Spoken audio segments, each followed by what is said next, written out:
दोस्तों दोस्तों आज मैं आप लोगों को लड्डू गोपाल की एक ऐसी हृदय को स्पर्श करने वाली, आंखें नम कर देने वाली बिल्कुल सत्य लीला कथा सुनाऊंगी, जिसे सुनकर आप सभी भावुक हो जाओगे। अपने आराध्य, अपने प्यारे से लड्डू गोपाल के प्रेम में आप सभी का हृदय रो देगा। अपने आराध्य, अपने लड्डू गोपाल को होने वाले दर्द को, तकलीफ को जब आप महसूस करोगे तो ना चाहते हुए भी आपकी आंखों से अपने आप आंसू आ जाएंगे।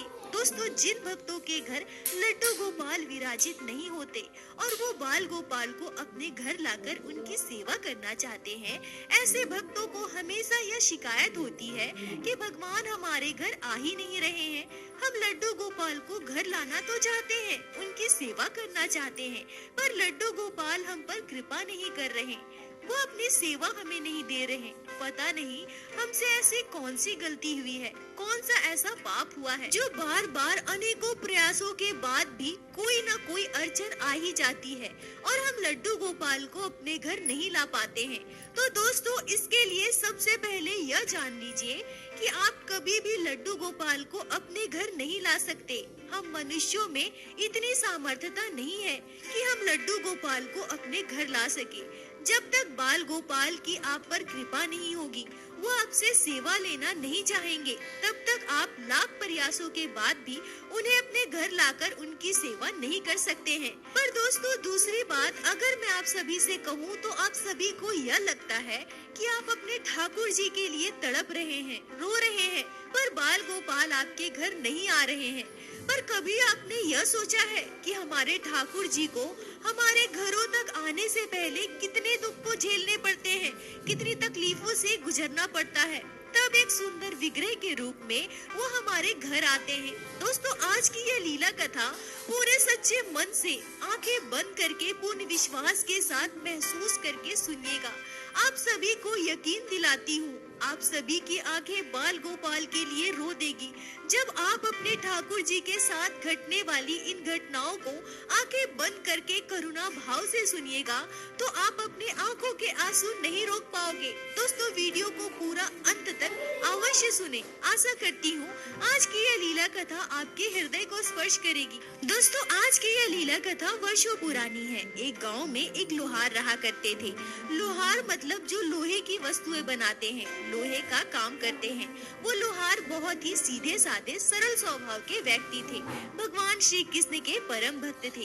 उनके घर भगवान श्री कृष्ण के बाल स्वरूप लड्डू गोपाल विराजित थे। वो लड्डू गोपाल की सेवा बड़े ही श्रद्धा भाव से करते थे। उस लोहार के परिवार में उनकी पत्नी और 2 बच्चे थे। वो लोहार सीधे साधे सरल स्वभाव के तो थे ही, साथ ही साथ वो अपने काम में भी पूर्ण निपुण थे। अपना काम पूरे निष्ठा भाव से करते थे। कभी भी अपने काम के बदले लोगों से ज्यादा पैसे नहीं लेते थे। भले ही उनके पास बहुत पैसे नहीं थे, पर वो अपने परिवार के साथ बहुत खुश थे। उनकी पत्नी भी सरल स्वभाव की महिला थी, लड्डू गोपाल की सेवा किया करती थी। बच्चे संस्कारी थे। ठाकुर जी की कृपा से सब कुछ बहुत अच्छा था। पर वो कहते हैं ना दोस्तों, अगर आपके जीवन में दुख आ रहे हैं, अगर आप बार बार किसी काम में फेल हो रहे हैं, तो समझ जाना भगवान श्री कृष्ण ने आपको अपने लिए चुन लिया है। भगवान श्री कृष्ण आपको अपना रहे हैं। यह आपकी परीक्षा का समय है। भगवान श्री कृष्ण की कृपा आप पर है। भगवान श्री कृष्ण आपको तोड़ रहे हैं, अपने लायक बना रहे हैं, विषम परिस्थितियों से लड़ने के काबिल बना रहे हैं, ताकि आप पूरी तरह से परिपक्व हो जाओ और भगवान श्री कृष्ण आपकी भक्ति को स्वीकार कर ले। विषम परिस्थितियों से उबरने के बाद, ऐसी परिस्थितियों से बाहर आने के बाद कृष्ण आपके नहीं, आप श्री कृष्ण के हो जाओगे। लोहार के जीवन में भी कुछ ऐसे ही परीक्षा की घड़ी आई। बहुत दुखद स्थिति उत्पन्न हो गई। एक बार हुआ यूं कि उनका काम बहुत मंदा चलने लगा। कमाई धीरे धीरे बहुत कम हो गई थी। परिस्थिति ऐसी कि भूखे मरने की स्थिति उत्पन्न हो गई। लोहार बहुत परेशान हो गए। पूरा परिवार बहुत दुखी रहने लगा। स्थिति ऐसी कि 2 वक्त का भोजन पाना भी मुश्किल हो गया था। पर ऐसी स्थिति में भी लोहार ने भगवान श्री कृष्ण लड्डू गोपाल की सेवा नहीं छोड़ी। अगर उनके पास 2 रोटी भी हो तो वो 1 रोटी अपने बच्चों को बांटकर खिलाते और दूसरी रोटी का भोग अपने लड्डू गोपाल को लगाते थे। ऐसी प्रगाढ़ गहरी भक्ति थी उस लोहार की। पर भक्ति के लिए परिवार का साथ होना भी अत्यंत आवश्यक है। पत्नी भी बिल्कुल वैसी ही सीधी सादी शांत स्वभाव की। विषम परिस्थितियों में भी लाख समस्याएं होने के बाद भी उन्होंने भी भगवान श्री कृष्ण लड्डू गोपाल की सेवा नहीं छोड़ी। घर विराजित लड्डू गोपाल की सेवा बड़े ही प्रेम भाव से करती थी। लोहार बहुत ही परेशान था। परिवार का पेट पालने के लिए अब उसे कोई और काम करना ही पड़ता। अपना दुकान बंद कर वो इधर उधर काम की तलाश में भटकने लगा।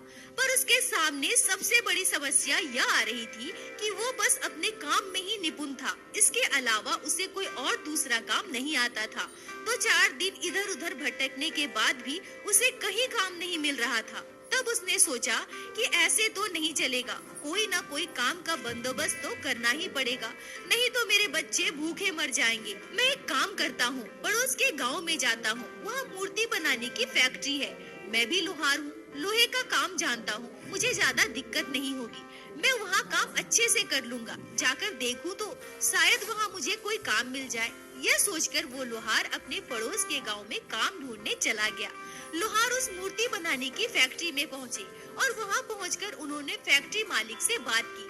फैक्ट्री मालिक ने लोहार को काम पर रख लिया। लोहार बहुत खुश हो गए और सोचने लगे कि चलो कोई काम तो मिल गया, अब मेरे बच्चों को भूखे नहीं मरना पड़ेगा, हम 2 वक्त की रोटी खा पाएंगे। यह सोचकर वो बहुत खुश हो गए।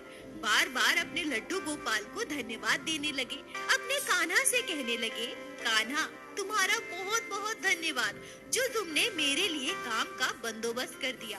फैक्ट्री मालिक से बात करने के बाद वो सीधे फैक्ट्री के अंदर चले गए जहां उन्हें काम करना था। पर फैक्ट्री के अंदर जाकर उन्होंने कुछ ऐसा देखा जिसे देखकर वो अपने आंसू नहीं रोक पाए। फैक्ट्री के अंदर का पूरा दृश्य देखकर वो भबक कर रोने लगे। दोस्तों, हम भक्त जब भी किसी भगवान के विग्रह को अपने घर लाने के लिए बाजार जाते हैं तो बाजार जाकर भगवान के विग्रहों में से सबसे प्यारे, सबसे सुंदर विग्रह की तलाश करते हैं। हम सोचते हैं कि हम जिस भगवान की मूर्ति को अपने घर लेकर जाएं, वो बहुत सुंदर होने चाहिए। लड्डू गोपाल का विग्रह जब हम अपने घर लाना चाहते हैं तो हम यह सोचते हैं कि हमारे कान्हा सबसे प्यारे हों, मेरे बाल गोपाल सबसे सुंदर दिखे। पर दोस्तों, क्या आप जानते हैं, हमारे घर सुंदर विग्रह पहुंचने से पहले भगवान के विग्रह को किन परिस्थितियों से गुजरना पड़ता है। हाँ, मैं मानती हूँ भगवान के विग्रह जब तक हमारे घर में नहीं आए तब तक उनमें प्राण नहीं होते। पर जरा सोच कर देखिए दोस्तों, जिस लड्डू गोपाल की सेवा आप कर रहे हैं, जिनसे इतना प्रेम कर रहे हैं, जिनसे रिश्ता बनाकर उनका ध्यान रख रहे हैं, वो लड्डू गोपाल हमारे घर पहुंचने से पहले किन परिस्थितियों से गुजरे होंगे, उनके साथ क्या क्या घटी होगी। अगर आप सुनेंगे तो आपके आंखों से आंसू आ जाएंगे। लोहार जब फैक्ट्री के अंदर गए तब उन्होंने देखा कि गरम पिघले हुए धातु को एक सांचे में डाला जा रहा है। सांचे में डाला गया गरम गरम पिघला हुआ धातु भगवान की मूर्ति की आकृति का बन चुका है। अब उस सांचे में से उस विग्रह को बाहर निकाला जा रहा है। फिर उस मूर्ति को, भगवान के विग्रह को तपती हुई आग में डाला जा रहा है। आग में पूरी तरह से उसे गर्म किया जा रहा है, उसे लाल किया जा रहा है। भगवान हमारे ठाकुर जी, हमारे लड्डू गोपाल के श्री विग्रह तपती हुई आग में पूरी तरह से आग का गोला प्रतीत होता है, पूरी तरह से लाल। अब ठाकुर जी के श्री विग्रह को आग से बाहर निकालकर लोहे के मशीन में घिसा जा रहा है। उस मशीन में भगवान के विग्रह को तब तक घिसा जा रहा है जब तक वो पूरी तरह से सुंदर भगवान की आकृति में परिवर्तित ना हो जाए। उसके बाद लड्डू गोपाल के श्री विग्रह को लकड़ी के पाउडर से घिस घिस कर साफ किया जाता है।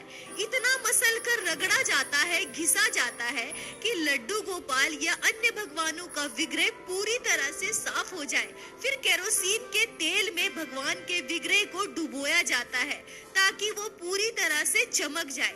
हमारे लड्डू गोपाल और साथ साथ अलग भगवानों के विग्रह को तैयार करने के लिए इस पूरी प्रक्रिया को देखकर वो लोहार अपने आप को रोक नहीं पाया। वो फपक कर रोए जा रहा था, उनकी आंखों से आंसू नहीं रुक रहे थे। तब उन्होंने यह निश्चय किया कि हमारे ठाकुर जी के साथ यहाँ कितना अत्याचार किया जा रहा है, कितनी तकलीफ दी जा रही है। आग की भट्टी में जलाया जा रहा है, लोहे के मशीन में घिसा जा रहा है। नहीं नहीं, मैं अपने भगवान को इतना दुख, इतना तकलीफ नहीं दे सकता। मैं अपने भगवान के साथ ऐसा बिल्कुल नहीं कर सकता। मैं यह काम नहीं करूँगा। मैं अपने ईश्वर को इतना कष्ट कभी नहीं दे सकता। यह सोचकर वो लोहार फैक्ट्री से बाहर आने लगे, पर तभी उनके मन में यह बात आई कि अगर मैं यहाँ से काम छोड़कर चला जाता हूँ और मुझे कोई और काम नहीं मिलता है, फिर मैं क्या करूँगा? अपने बच्चों का पालन पोषण कैसे करूँगा? हमारा जीवन यापन कैसे करूँगा? मैं अपने लड्डू गोपाल की सेवा कैसे करूँगा? नहीं नहीं, मुझे यह काम करना ही पड़ेगा। मेरे पास और कोई रास्ता नहीं है। हे मेरे ठाकुर जी, हे मेरे लड्डू गोपाल, मैं इतना दुख सह सकूं, इतना तकलीफ अपने हाथों से आपको दे सकूं, इतनी हिम्मत मुझे दे दो प्रभु। यह कहकर वो लोहार रोने लगे। अब वो लोहार उस फैक्ट्री में काम करने लगे। प्रत्येक दिन वो भगवान श्री कृष्ण के बाल स्वरूप लड्डू गोपाल का सुंदर सुंदर विग्रह तैयार करते थे। उस फैक्ट्री में लोहार को लड्डू गोपाल के विग्रह को लोहे से घिसने का काम मिला था। मतलब सांचे से निकलने के बाद अब लड्डू गोपाल का जो विग्रह तैयार हो जाता था, उसमें जो ऊबड़ खाबड़ हिस्सा होता था, उसे लोहे से घिस घिस कर एक समान करना था। उसे चमकाने का काम था। लोहार को लड्डू गोपाल के विग्रह को पूरी तरह से लोहे से घिस घिस कर चमकाने का काम मिला था।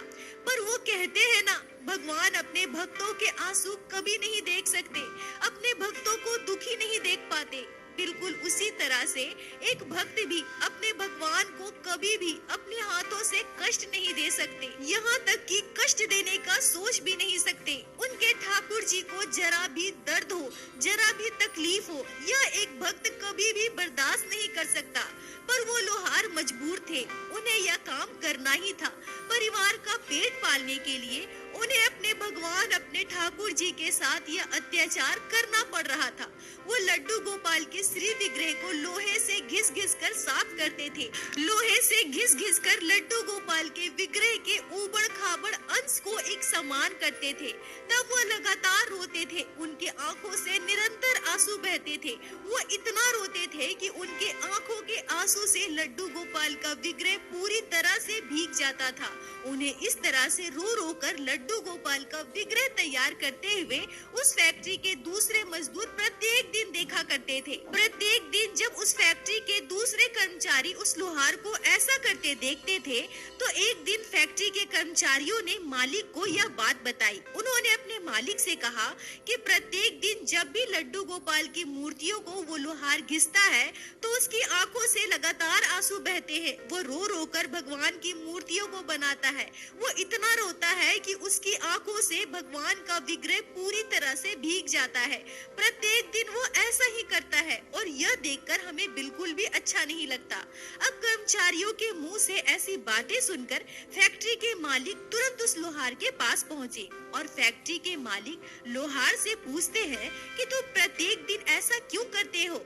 तुम जब भी लड्डू गोपाल के विग्रह को लोहे से घिसते हो तो लगातार रोते हो, और मैंने सुना है कि तुम्हारे आंसू से लड्डू गोपाल का विग्रह पूरी तरह से भीग जाता है।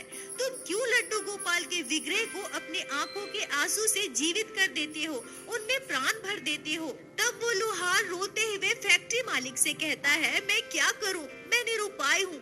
मैं अपने बच्चों का पेट नहीं भर पा रहा हूँ, अपने परिवार की जरूरतों को पूरा नहीं कर पा रहा हूँ। मैं इतना विवश हो गया हूँ कि मैं अपने परिवार को 2 वक्त की रोटी भी नहीं खिला पा रहा हूँ। इसलिए मजबूरी में मुझे यह काम करना पड़ रहा है। मैं पूरी तरह से मजबूर हूँ, विवश हूँ। मैं नहीं चाहता कि मैं अपने हाथों से लड्डू गोपाल को इतना तकलीफ दूं। आपको पता है, जब मैं लोहे से लड्डू गोपाल के श्री विग्रह को जोर जोर से घिसता हूँ, उन्हें पॉलिश करता हूँ, तो मुझे ऐसा लगता है कि मेरे बाल गोपाल को बहुत तकलीफ हो रही है। छोटे से नन्हे से बाल गोपाल को मैं लोहे के मशीन में कैसे घिस सकता हूँ? मुझे ऐसा लगता है मानो उनके सारे दर्द मुझे मिल जाए। भगवान से हमेशा मैं यही प्रार्थना करता हूँ कि हे प्रभु, मेरे लड्डू गोपाल को मैं जितना तकलीफ दे रहा हूँ, वो सारे तकलीफ आप मेरे शरीर में दे दो। ये सारी बातें फैक्ट्री मालिक को बताते हुए वो लोहार बहुत रोता है।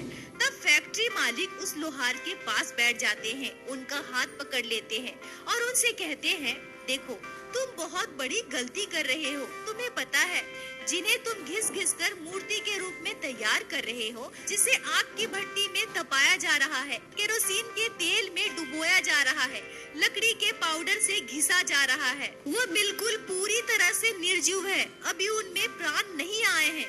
पर क्या तुम्हें पता है, तुम अपनी आंखों के आंसू और अपने भक्ति के द्वारा उन निर्जीव मूर्तियों को जीवित कर रहे हो। क्या तुम्हें पता है, भक्तों के आंखों के आंसू को भगवान कभी बर्दाश्त नहीं कर सकते और भक्त के आंखों से गिरे हुए एक बूंद आंसू भी अगर भगवान की निर्जीव विग्रहों में गिर जाए तो उनमें प्राण आ जाते हैं। अगर एक भक्त पूरे भक्ति भाव से भगवान के लिए रो देता है, भगवान के लिए अपनी आंखों से आंसू बहाता है, तो वो आंसू अगर भगवान के विग्रह पर पड़ जाए तो निर्जीव मूर्तियों में भी प्राण आ जाते हैं, भगवान जीवित हो उठते हैं। फैक्ट्री के मालिक लोहार से कहते हैं, देखो तुम जब मूर्तियों को बनाते हो तो वो निर्जीव अवस्था में होती है, पर जब तुम पूरे भक्ति भाव से भगवान के लिए तड़प कर अपनी आंखों से आंसू गिराते हो, लड्डू गोपाल के लिए रोने लगते हो और उन निर्जीव मूर्तियों में तुम्हारे आंसू पड़ते हैं और उनमें जान आ जाती है, भगवान की प्राण प्रतिष्ठा हो जाती है, भगवान में प्राण आ जाते हैं। उन मूर्तियों में, उन विग्रहों में जान आ जाने के बाद तुम मूर्तियों को लोहे के मशीन में घिसते हो और अन्य तरीकों से मूर्तियों को घिसा जाता है, उसे चमकाया जाता है। अब तुम ही बताओ, भगवान की मूर्तियों में प्राण लेकर आना, फिर उसे घिसना, उन्हें तकलीफ देना, क्या यह सही है, उचित कार्य है? क्या हमारे भगवान को तुम तकलीफ नहीं दे रहे हो? क्या लड्डू गोपाल को दर्द नहीं हो रहा है? अब तुम ही बताओ, तुम्हें क्या करना है? तुम्हारी वजह से अन्य कर्मचारियों को भी भगवान के जीवित अवस्था में भगवान के जीवित मूर्तियों पर अत्याचार करना पड़ रहा है। तुम्हारे काम करने के बाद जब उन मूर्तियों पर अन्य कर्मचारी दूसरा काम करता है तो सोचो भगवान को कितनी तकलीफ होती होगी, कितना दर्द होता होगा। इसलिए मैं तुमसे अनुरोध करना चाहूँगा, कृपया करके तुम जब भी मूर्तियाँ बनाओ तो अपने आँखों से आंसू मत गिराना। तुम्हारे आंखों से एक बूंद भी आंसू नहीं गिरने चाहिए।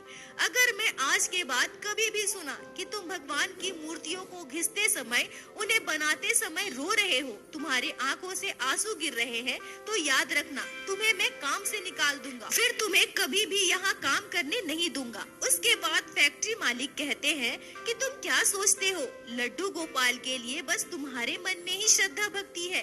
क्या तुम ही भगवान के भक्त हो, हम भक्त नहीं है? क्या हमारे मन में भगवान के लिए कोई श्रद्धा भक्ति नहीं है? हमें तकलीफ नहीं होती? पर अब तुम ही बताओ, हम क्या कर सकते हैं? यह तो हमारा काम है ना। अगर हम यह काम नहीं करेंगे तो हमारे लड्डू गोपाल और अन्य भगवानों के विग्रह भक्तों के घर कैसे पहुंचेंगे? कैसे भगवान भक्तों पर कृपा करेंगे? कैसे भक्त अपने आराध्य, अपने ठाकुर जी की सेवा करेंगे? भगवान ने इस कार्य के लिए हमें चुना है, इसलिए आज हम यह कार्य कर रहे हैं। शायद हम यह समझ नहीं पा रहे हैं, पर यह ठाकुर जी की ही लीला है। उनकी मर्जी के बिना तो एक पत्ता भी नहीं हिलता। फिर अगर हमें लड्डू गोपाल और अन्य भगवान के विग्रह को बनाने का काम मिला है, हम सभी अपने हाथों से यह काम कर रहे हैं, तो यह भी हमारे ठाकुर जी की ही लीला है। उनकी कृपा से ही हम ईश्वर की मूर्तियाँ बना पा रहे हैं और भक्तों के घर घर तक अपने द्वारा बनाई गई ठाकुर जी के विग्रह को पहुंचा रहे हैं। फैक्ट्री मालिक के द्वारा समझाने पर वो लोहार पूरी तरह से समझ जाते हैं। उन्हें अपनी भूल का एहसास होता है। वो समझ जाते हैं कि जब हम मूर्तियाँ बनाते हैं तो वो निर्जीव अवस्था में होते हैं, पर जब मैं उन्हें घिसता था और मेरी आंखों के आंसू भगवान के विग्रह पर गिर जाते थे तो उनमें जान आ जाते थे और उसके बाद मैं जोर जोर से उसे लोहे से घिसता था तो मेरे ठाकुर जी को कितनी तकलीफ होती होगी, कितना दर्द होता होगा। लोहार अपनी गलती स्वीकार कर ठाकुर जी के आगे खूब रोता है, बाल गोपाल से क्षमा मांगता है। उस दिन के बाद से वो कभी भी ऐसा दोबारा नहीं करता। दोस्तों, भक्त की पुकार को भगवान कभी भी नजरअंदाज नहीं कर सकते हैं। भक्त अगर करुणा भाव से अपने आंखों के आंसू का एक बूंद भी गिरा देता है तो उसे लड्डू गोपाल कभी भी बर्दाश्त नहीं कर सकते और दौड़े दौड़े अपने भक्त के पास पहुंच जाते हैं। भगवान श्री कृष्ण हमारे लड्डू गोपाल दीन बंधु हैं, दया के सागर है। इसलिए दोस्तों अपने ठाकुर जी, अपने लड्डू गोपाल पर विश्वास बनाए रखें। किसी भी परिस्थिति में अपने भगवान पर विश्वास कमजोर मत होने दीजिए। परिस्थितियाँ चाहे कैसे भी हो, आपके ठाकुर जी, आपके लड्डू गोपाल हमेशा आपके साथ है। दोस्तों प्रत्येक दिन की भांति आज फिर से मैं हाथ जोड़कर आप सभी से बस यही प्रार्थना करूंगी, ठाकुर जी की भक्ति कीजिए, लड्डू गोपाल की सेवा कीजिए, नाम जाप कीजिए और एक बार मेरे साथ प्रेम से कहिए, बोलो बाके बिहारी लाल की जय, लड्डू गोपाल की जय, जय जय श्री राधे। दोस्तों यदि आप लोगों को आज की यह लीला कथा अच्छी लगी हो, आपके हृदय को स्पर्श की हो, तो कृपया वीडियो को लाइक करके अपने दोस्तों के साथ शेयर अवश्य करें।